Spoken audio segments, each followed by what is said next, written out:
Tohle roční období zkrátka vždycky prověří, jak jsou na tom naše domovy, zvláště okna. Gabrielo, ve vašem oboru v tomto období máte více práce? Ano, nejvíce práce máme v zimním období, protože právě v tomto období tráví nejvíce zákazníků rostlení oken. A čím se to děje?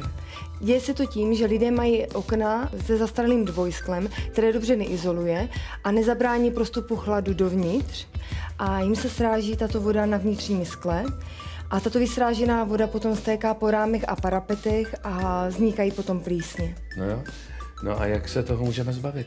Můžeme se zbavit jednoduše. Dnešní moderní technologie nám umožní výměnu pouze skla s lepšími izolačními vlastnostmi, například trojsklem. A proč zrovna trojsklem? Protože toto sklo má mnohem lepší izolační vlastnosti a zabrání nám vlastně úniku tepla ven z místnosti. To znamená, když já,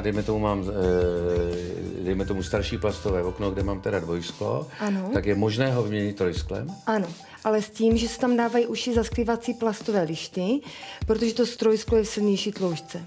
No dobře, ale když se mi to trojsklo tam rozměrově nevejde, tak mám nějaké jiné řešení. Ano, je to možnost izolačního dvojskla, které má v meziskelním prostoru folii, která má stejnou funkci jako trojskla, ale váhu a tloušťku jako původní dvojsklo. No a teď mi teda vysvětlete, jak vlastně probíhá ta výměna.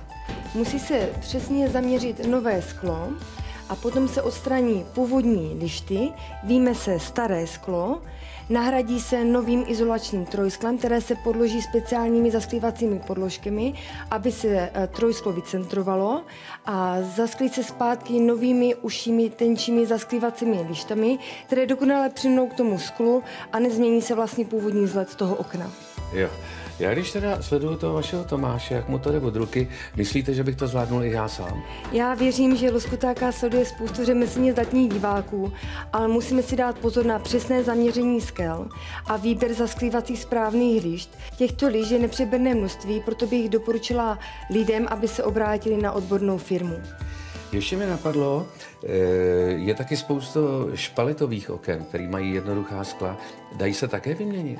Ano, u těchto špaletových oken se vyjme venkovní okenní sklo a nahradí se novým izolačním dvojsklem a jsou dvě varianty, které lze přesklít.